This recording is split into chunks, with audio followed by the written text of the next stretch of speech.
Final solution ایک بہت خطرناک لفظ ہے. جرمنز نے بولا تھا یہودیوں کے بارے میں, پھر ان کا بیڑا غرق کر دیا یورپ میں. ہم کوئی اور لفظ استعمال کریں گے. ہم وطن کی آزادی چاہتے ہیں. یہ سارے میرے ساتھ جو میری کالیگس کھڑی ہیں, یہ سب ایم این ایز ہیں.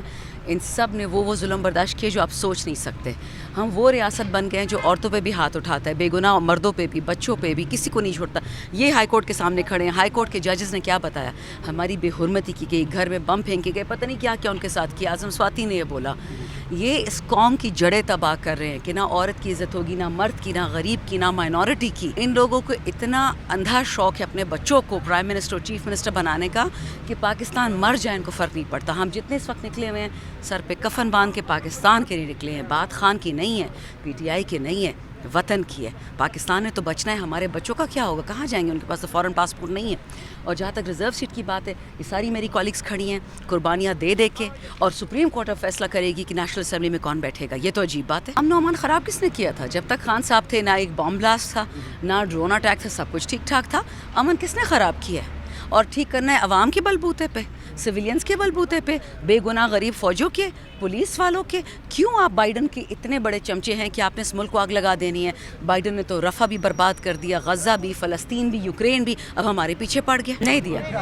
شہریار افریدی ناراض تھا بہت زیادہ کہ دیکھیں ہم سب جو آپ کے سامنے مزاحمتی ہیں, مفاہمتی نہیں ہیں. ہم کہتے ہیں خان کو جلدی نکالو. صاحبزادہ حامد رضا نے بھی یہی بات کہی تھی کچھ ہفتے پہلے کہ اگر ہم اسمبلی میں بیٹھ کے بندروں کی طرح ڈیسک کی بجانے سے اچھا ہم گھر چلے جائیں. اگر ہم خان کو, ہر پارٹی میں ڈوز اور ہاکس ہوتے ہیں, ہم کہتے ہیں خان کو جلدی نکالو, یہ کہتے ہیں کہ نیگوسیشن کرو. ہماری یہ ڈیمانڈ ہے شہریار کی, شیر افضل, علی محمد, اسد کیسر, یہ سارے ہمارے جو دوست ہیں, شبیر قریشی, عامر ڈوگر, محبوب سلطان, اکراس دا اسپیکٹرم, ہمیں خان کی آزادی چاہیے, جلدی چاہیے. کیونکہ اگر خان نہیں نکلتا یہ ملک آپ دیکھیے لیکن اس کو کہاں لے کے جاتے ہیں. حقیقی آزادی پاکستان کی. ہم امریکہ کے غلام نہیں بن سکتے, یورپ کے نہیں بن سکتے, بائیڈن کے نہیں بن سکتے. اپنی عوام ٹیکس دیتی ہے, ہماری جیبوں سے جاتا ہے, ہم ان لوگوں کی تنخواہیں دیتے ہیں, ہماری مرضی چلے گی. آئی ڈونٹ نو بیٹا, میں تو کور کمیٹی میں نہیں ہوں, بٹ اتنا مجھے پتا ہے کہ ایک دن آئے گا. میں تو خود نکل گئی ہوں آئی ایل ایف کے ساتھ, ہر صوبے میں جا رہی ہوں, ہر شہر میں جا رہی ہوں, انصاف لائرز فورم کے ساتھ. میں کسی کا انتظار نہیں کر رہی ہوں. شہریار گیا ہے نا, وہ میرے ساتھ بلوچستان گیا, علی محمد میرے ساتھ کراچی گیا, شیر افضل میرے ساتھ میاں والی جا رہے ہیں, سب ہم پنجاب جا رہے ہیں. ہم ایک ایک کونا کونا خان صاحب کا میسج پاکستان میں لے کے جائیں گے. ون پوائنٹ سولوشن تو یہی ہے جی کہ ملک میں جو حالات چل رہے ہیں, دیکھیں ابھی تو یہ آپریشن کی بات شروع ہوئی ہے, لیکن اس کی جو جڑ ہے ہم نے اس کو دیکھنا ہے کہ ہم دیکھیں سب اس ملک میں امن چاہتے ہیں, لیکن جو جڑ ہے وہ اس وجہ سے, جس وجہ سے یہ حالات بنے ہیں, اس کے حوالے سے ذرا اقدام اٹھائے جائیں. لوگوں کو جو ہے نا اپنے اداروں پر اعتبار ان کا اٹھ چکا ہوا ہے, اور جو حالات انہوں نے بنائے ہیں پچھلے 2 سال رجیم چینج سے, آپ نے دیکھا ہے کہ جس طریقے سے لوگوں پر, ہمارے پارٹی پر, عمران خان پر ظلم ہوا ہے, اور لوگ تو عمران خان کے ساتھ ہیں. اور جب وہ یہ دیکھتے ہیں کہ جی کہ ہماری اپنے ادارے جو ہیں, ہماری اپنی ریاست جو ہے وہ لوگوں پر ظلم کر رہی ہے, تو ان حالات میں ان کے لیے ضروری ہے کہ اس کی جڑ پہ پہنچیں. پولیٹیکل جب تک انسٹیبلٹی رہے گی تو اس ملک میں امن لانا جو ہے بڑا مشکل کام ہے. آپریشن ضرب استحکام کی وجہ سے ملک میں امن و امان آ سکتے ہیں, کیا سمجھتے ہیں؟ نہیں جی نہیں, دیکھیں آپ زبردستی جو ہے نا چیزوں کو ٹھیک نہیں کر سکتے. آپ نے پہلے اپنے لوگوں کے دل جیتنے ہیں, اور لوگوں کے آپ بجٹ اس قسم کا دیں جہاں پر جو ہے غریبوں پر ہر قسم کی جو ہے وہ پہاڑ توڑ دیے جائیں مہنگائی کے. اس کے اوپر سے جو ہے آپ یہ جو ہے پولیس کی جو رہی ہے روایت, لوگوں کو اٹھایا جا رہا ہے, گھروں کے اندر گھسا جا رہا ہے. ابھی بھی دیکھیں جمعے کو جو ہمارا ہوا تھا احتجاج, وہاں پر پنجاب میں 144 لگا کے اریسٹ کر لیا لوگوں کو, یہ کیا. تو میں کہہ رہا ہوں ان حالات میں آپ اس قسم کے آپریشن میں جاتے ہیں تو آپ اپنے لوگوں کے لیے آپ جو ہے نا وہ خطرات پیدا کریں گے. میرا خیال ہے دیکھیں لوگ جب اسمبلی کو دیکھتے ہیں اور یہ سوچتے ہیں کہ اس اسمبلی میں جو ہے وہ باتیں کس قسم کی ہو رہی ہیں, حکومت ہماری کس قسم کی کارروائیاں کر رہی ہے, اور یہ حکومت بھی جو ہے یہ فارم 47 کی حکومت بیٹھی ہے. تو میں بھی دیکھیں 47 سال میرے والد صاحب نے 47 سال پہلے یہ سیٹ جیتی تھی. آج جدوجہد کرتے کرتے عمران خان کی وجہ سے دوبارہ یہ سیٹ جو ہے نا مجھے ملی, لوگوں کی محنت سے ملی, عمران خان کی محبت میں ملی.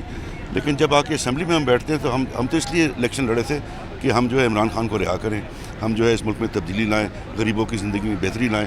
لیکن جب ہم یہاں پر دیکھتے ہیں کہ آگے دوسری طرف جو فارم 47 والے اتنی دلیری سے جھوٹ بول رہے ہیں, اتنی دلیری سے حقائق کو جو ہے چھپا رہے ہیں, تو پھر لوگ تھوڑے دل برداشتہ ہوتا ہے انسان. تو میرے خیال سے یہ شہریار کا ایک وہ آپ سمجھیں کہ وہ تھوڑے ایموشنل ہیں, ان پر ایک فیز آیا ہے. کئی لوگ مختلف چیزوں سے گزرے ہوئے ہیں, اب انہوں نے اپنی فیملی کی بات کی, یہ سب کچھ کیا. تو وہ میرے خیال سے جذبات میں آ کے انہوں نے بات کی ہے، پارٹی ان کو سمجھائے گی اور یہ وہ اس طرح نہیں کریں گے. جی دیکھیے، اس ٹائم ہمارے 3 مین مطالبات ہیں. ایک یہ کہ اس ملک میں آئین بحال کیا جائے، ایک یہ کہ عمران خان صاحب کو رہا کیا جائے، اور تیسرا یہ کہ ہمارا چوری شدہ مینڈیٹ وہ ہمیں واپس کیا جائے. تو ایک تو 8 فروری کو ہمارے مینڈیٹ کے اوپر ڈاکہ ڈالا گیا، اور اس کے ساتھ ساتھ پھر جو ہمارے حصے کی مخصوص نشستیں جو ہماری پارٹی کا حق تھا، جو ہماری پارٹی کو ملنی چاہیے تھی، اور ہماری خواتین کارکنان اور ریزرو کو ملنے چاہیے تھے، وہ بٹواری کی طرح الیکشن کمیشن نے مفت میں باقی جماعتوں میں بانٹ دی. تو ہمارا یہی مطالبہ ہے کہ خان صاحب اور لیڈرشپ کو رہا کیا جائے، ہمارے چوری شدہ مینڈیٹ ہمیں واپس کیا جائے، اور ملک میں آئین بحال کیا جائے. جب ہم پروٹیسٹ کرتے ہیں تحریک انصاف تو اس کے اوپر پرچے ہوتے ہیں، تحریک انصاف کے ورکرز کے اوپر کریک ڈاؤن ہوتا ہے.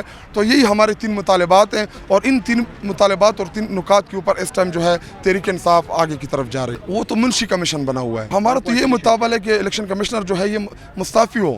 5 سال میں اس نے ایک الیکشن کرانا تھا، وہ بھی ایسا الیکشن کرایا. اگر یہی الیکشن کرانا مقصد تھا تو اس الیکشن اس کی بجائے اس کے کہ اربوں روپے قوم کا خرچ کرتے، ڈائریکٹ نوٹیفائی کر دیتے. یہ الیکشن تھا کہ جی فارم 45 میں جیتا کوئی اور ہے، فارم 47 میں ان کے لگائی ہوئے آر اوز نے ہمارے رزلٹ جو ہیں وہ تبدیل کر دیے. اور آر اوز کا اختیار صرف کمپائلنگ کا تھا، ان کا یہ اختیار نہیں تھا کہ آپ قوم کے مینڈیٹ کے اوپر ڈاکہ ڈالیں. تو یہ تو منشی الیکشن کمیشن ہے، اس لیے تو ہم اس کو منشی بولتے ہیں. جی دیکھیں، ابھی اس کے حوالے سے ہمارے چیف منسٹر خیبر پختونخوا صاحب کا بڑا واضح موقف بھی آئے گا، تحریک انصاف کا بھی موقف بڑا واضح ہے. ہم تحریک انصاف اور عمران خان صاحب جو ہیں وہ پہلے دن سے ہی آپریشن کے خلاف تھے. ملٹری سولوشن کسی بھی چیز کا سولوشن نہیں ہوتا. باقی رہی جہاں پہ جو جتنا ہمیں پتہ چلا ہے، چیف منسٹر صاحب نے ہمیں بتایا آج 5 بجے، اس کے حوالے سے ہمیں بریف بھی کریں گے کہ یہ جی جنرلائز تھا، کچے کے ڈاکیوں کے لیے بھی تھا، یا جو سلیکٹڈ ایریا جہاں پہ موومنٹس ہے تو ہم ان کو بالکل سپورٹ کریں گے. لیکن یہ نہیں کریں گے ہم کوئی دوبارہ آئی ڈی پیز بنائے گا اور ہمیں پرائیوں کے جنگ میں کوئی دھکیل دے گا. ایسی کسی بھی قسم کی اس کا ہم وہ نہیں کریں گے، سپورٹ نہیں کریں گے ایسے کسی ملٹری آپریشن کو. ہمارا ایک ہی پوائنٹ ہے، عمران خان کی رہائی. ہم سارے آج یہاں پہ ہمارے ایکس ایم این ایز اور جو موجودہ M N is M P is تمام پی ٹی آئی کے ورکرز ادھر جمع ہیں، اور ہمارا ریاست سے ایک ہی مطالبہ ہے کہ عمران خان کو فوری طور پہ رہا کیا جائے. ہمیں سپریم کورٹ پہ بالکل ہمارا اعتماد ہے کہ انشاءاللہ ہمیں انصاف ملے گا سپریم کورٹ سے، کیونکہ یہ پاکستان تحریک انصاف اور سنی اتحاد کی سیٹیں ہیں، اور یہ ہم صدقات اور خیرات میں دوسری جماعت کو جن کو عوام نے ریجیکٹ کیا ہے ہم ان کو نہیں دے سکتے. ہمیں امید ہے اور یقین ہے انشاءاللہ کل تک یہ معاملہ کلیئر ہو جائے گا اور ہماری جو ریزرو سیٹیں ہیں وہ ہمیں مل جائیں گے.